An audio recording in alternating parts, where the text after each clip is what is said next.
Now that we have reread the burgers section of the introduction to the Omnivore's Dilemma, it's time for us to go ahead and write our gist statement. The prompt says, what was the burgers section mostly about?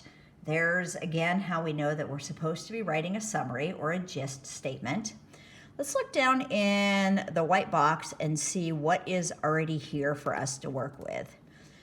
All that's in here for us to start with is in the burgers section.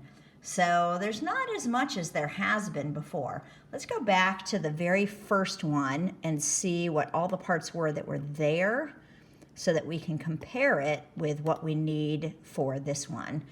In the first two paragraphs of the Omnivore's Dilemma, the author, Michael Pollan, so we do have in this the rephrasing of the question, the reference to the novel, and the reference to the author.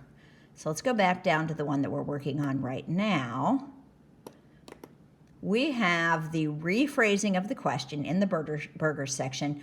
We don't have the reference to the novel, and we don't have the reference to what the author says in the text that we're quoting. So as we get ready to do this, it's time for us to go back and look at our list of academic language that we could be used to introduce our paraphrase or our gist. Here is that list again.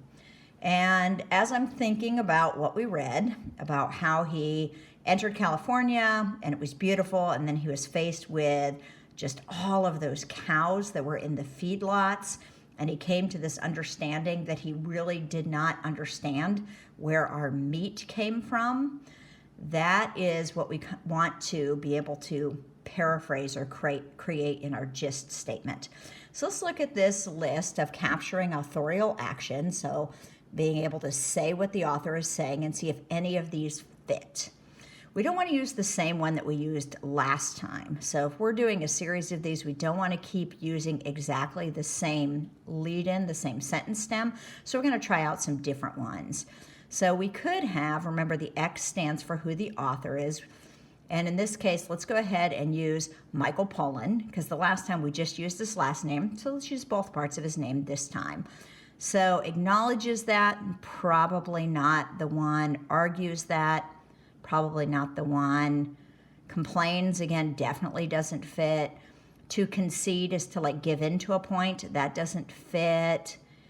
Insists that might work.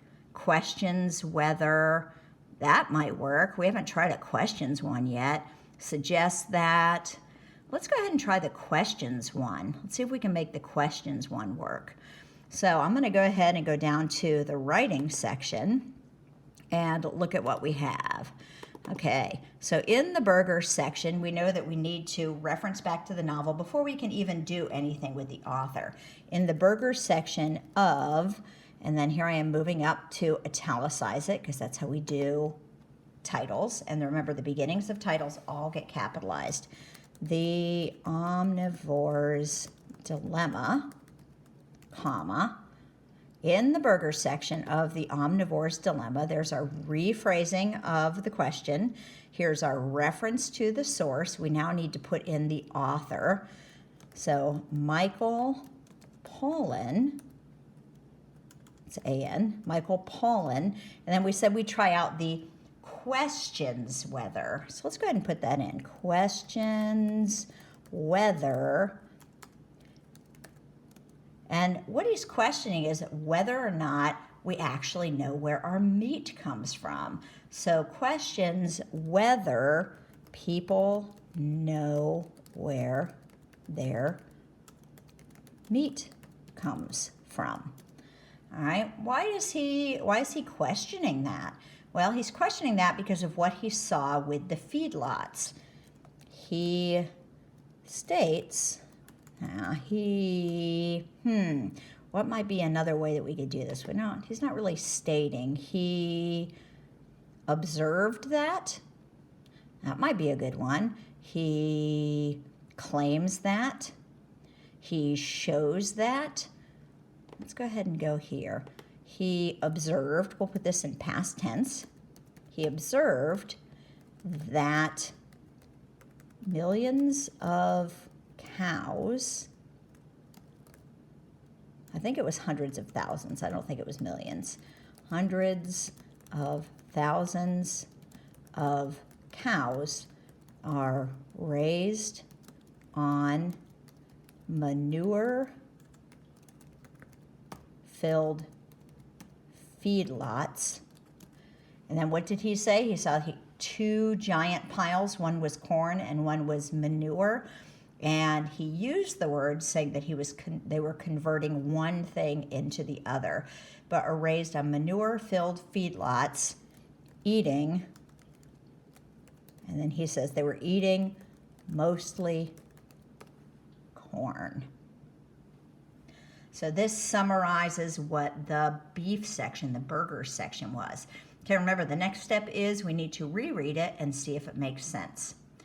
In the burger section of the Omnivore's Dilemma, Michael Pollan questions whether people know where their meat comes from.